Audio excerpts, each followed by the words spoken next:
సంగారెడ్డి జిల్లా నిజాంపేట మండలం రామ్రెడ్డిపేట గ్రామంలో గురువారం జరిగిన భూభారతి రెవెన్యూ సదస్సులో కీలక నిర్ణయాలు తీసుకున్నారు. రైతుల భూ సమస్యలకు శాశ్వత పరిష్కారం చూపేందుకు ప్రభుత్వం కృషి చేస్తోందని జిల్లా కలెక్టర్ పి. ప్రావీణ్య స్పష్టం చేశారు. రెవెన్యూ సదస్సులో ముఖ్య అతిథులుగా నారాయణఖేడ్ శాసనసభ్యులు సంజీవరెడ్డి, జిల్లా కలెక్టర్ ప్రావీణ్య పాల్గొన్నారు. ధరణి విధానానికి రైతులు ఎదుర్కొంటున్న ఇబ్బందులపై ఎమ్మెల్యే సంజీవరెడ్డి విమర్శలు చేశారు. కొత్త రెవెన్యూ చట్టం ద్వారా రైతుల భూసమస్యలకు శాశ్వత పరిష్కారం లభిస్తుందని చెప్పారు.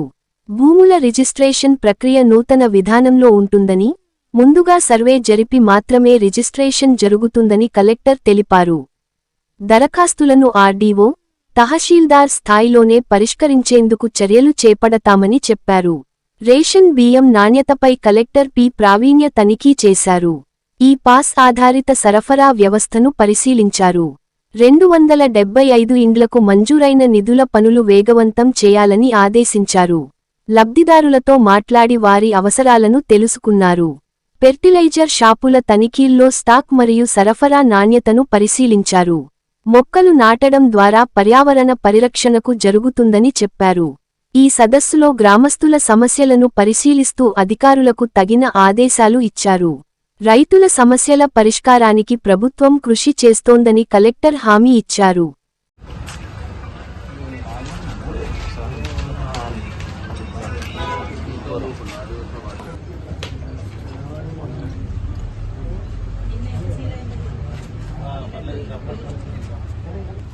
ప్రతిదానికి మీరు కలెక్టర్ ఆఫీస్ వరకు రావాల్సి వచ్చేది. కానీ ఇప్పుడు దాదాపు 90% అప్లికేషన్స్ అన్ని కూడా ఎంఆర్ఓ గారి లెవెల్లో కానీ లేదంటే ఆర్డీఓ గారి లెవెల్లోనే సాల్వ్ అయిపోతాయి. ఎక్కడైనా రికార్డు ఇప్పుడు ఉన్న రికార్డులో తప్పులు ఉంటాయి, అంటే పేరు తప్పులు అవ్వచ్చు, లేదు అంటే నేచర్ ఆఫ్ ద ల్యాండ్ అది వేరే రకమైన భూమి అవ్వచ్చు, ఇట్లాంటివి ఆర్ ఎక్స్టెంట్ ఇట్లాంటివన్నీ కూడా ఇప్పుడు ఆర్డీఓ గారి లెవెల్లోనే అప్లికేషన్స్ అనేది డిస్పోజ్ అవుతాయి. కాబట్టి చాలా వరకు మీకు చాలా తొందరలోనే ఫాస్ట్గా ఈ అప్లికేషన్స్ అనేది మనం డిస్పోజ్ చేసుకోవడానికి ఉంటుంది.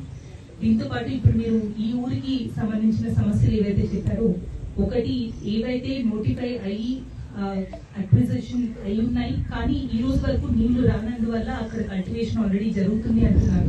అక్కడ పాస్బుక్స్ కావాలి అని కోరుతున్నారు. కాబట్టి ఒకసారి ఇరిగేషన్ డిపార్ట్మెంట్, రెవెన్యూ డిపార్ట్మెంట్ ఇద్దరు కలిసి వాళ్ళ జాయింట్ రిపోర్ట్ ఒకసారి తెప్పించి గవర్నమెంట్ దృష్టికి తీసుకెళ్తాము ఈ కేసులో. ఎందుకంటే ఇంతకుముందే ఒకసారి వాళ్ళకి కంపెన్సేషన్ ఇచ్చి ఉన్నాం కాబట్టి దాన్ని ఫర్దర్ గవర్నమెంట్ ఇన్స్ట్రక్షన్స్ తీసుకుని ఎట్లా ముందుకెళ్ళాలి అనేది కూడా మనము ఆలోచిస్తాము.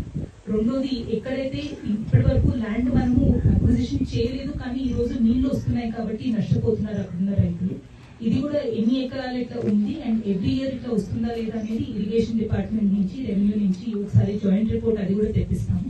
దీంతో కూడా మనకి ఎన్ని ఎకరాలు వస్తున్నాయి, వాళ్ళకి ఇప్పుడు అవసరం ఉంటే అది నోటిఫికేషన్ ఇచ్చి అక్విజిషన్ చేయాల్సిన అవసరం ఉందా లేదా అనేది డిస్కస్ చేసి గవర్నమెంట్ ఇన్స్ట్రక్షన్స్ ప్రకారం చేస్తాము.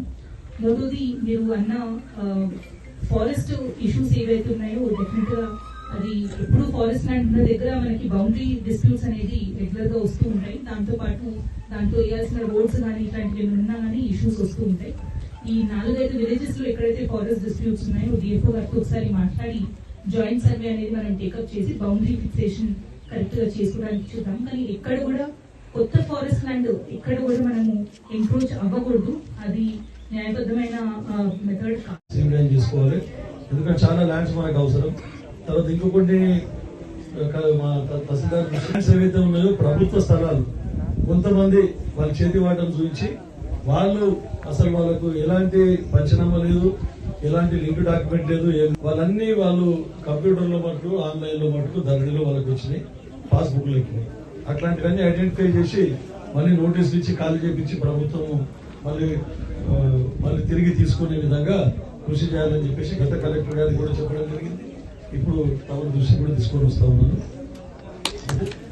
ఇంకా చాలా చాలా అంటే చాలా బీదోలు. ఇప్పుడు మనకి 20 ఇండ్లు వచ్చినాయి. ఇక్కడ కొంచెం మీరు మేము మళ్ళీ మీ సమయాన్ని మీరు చూసారు. ధరణిలా కాదు, ధరణి 8 సంవత్సరాల నుంచి తిరిగింది. మీరు అన్ని ప్రొహిబిషన్లు పడ్డాయి. ఒకరి భూమి ఎక్కువ పడ్డది, ఎక్కువ నెలలకు తక్కువ పడ్డది, తక్కువ నెలలకు ఎక్కువ పడ్డది. మళ్ళా పట్టా భూమి గవర్నమెంట్ ల్యాండ్ అని పడ్డది.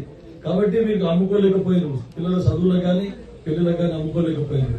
అవన్నీ గుర్తించారు ముఖ్యమంత్రి రేవంత్ రెడ్డి గారు. కాంగ్రెస్ ప్రభుత్వం ఏర్పడిన తర్వాత మీకు అందరికీ భూభారతి కొత్త చట్టం తీసుకొని వచ్చి ఇది ఎందుకు తీసుకొని వచ్చారు మీరు? ప్రతిదానికి అప్పుడు ఏం చెప్తుంది, మీ సేవలు అప్లై చేసుకోండి, మీ సేవలు అప్లై చేసుకోండి అని చెప్తుంది. పోయినప్పుడల్లా 500,000 రూపాయలు కడుతుంటే ఫీజు, మళ్ళా దానికి మళ్ళా ఎలాంటి ఉండదు. పొండి ఆడికెళ్ళి ఆడియో దగ్గరికి పోండి అంటే పోవచ్చు, ఆడియో దగ్గరికి పోకుంటే మళ్ళీ కలెక్టర్ దగ్గరికి పోవచ్చు. ఏమైనా కోర్టుల కేసులు ఉంటేనే కొంచెం ఆలస్యం అయితే తప్ప వేరే అన్ని ఇమ్మీడియట్ గా సాల్వ్ చేయాలనే ఉద్దేశంతోనే ఈ మా ముఖ్యమంత్రి గారు ఈ సదస్సులు పెట్టారు. మీ దగ్గరికి వచ్చి మీ సమస్యలను దరఖాస్తు ద్వారా స్వీకరించి ఎక్కడ సమస్యలు మళ్ళీ ఇంతలో అయిపోలేదు. ఇప్పుడు మీకు దరఖాస్తు ఇచ్చినాక అప్పుడు దరఖాస్తు ఆన్లైన్ లో బుక్ చేసుకుంటే కూడా దాన్ని ఎవరు పట్టించుకోలేదు. ఇప్పుడు దరఖాస్తు తీసుకొని మళ్ళీ మీకు నెక్స్ట్ మీకు ఆర్ఐ గాని తహసీల్దార్ గారు గాని మీ ఊరికి వస్తారు. మీ పొలాలకు ఎక్కడ కాంట్రవర్సీ ఉంటే, ఎక్కడ నీది నాదే అని జగడం ఉంటుంది కదా, అక్కడికి వచ్చేసి మీ దగ్గర మళ్ళీ సర్వే చేస్తారు. సర్వేయర్స్ కూడా ఇప్పుడు కొత్తగా ప్రభుత్వం అప్పుడు 3-4 మండలాలకు కలిపి ఒకటి సర్వేయర్ ఉంది. ఇప్పుడు అట్లా కాదు.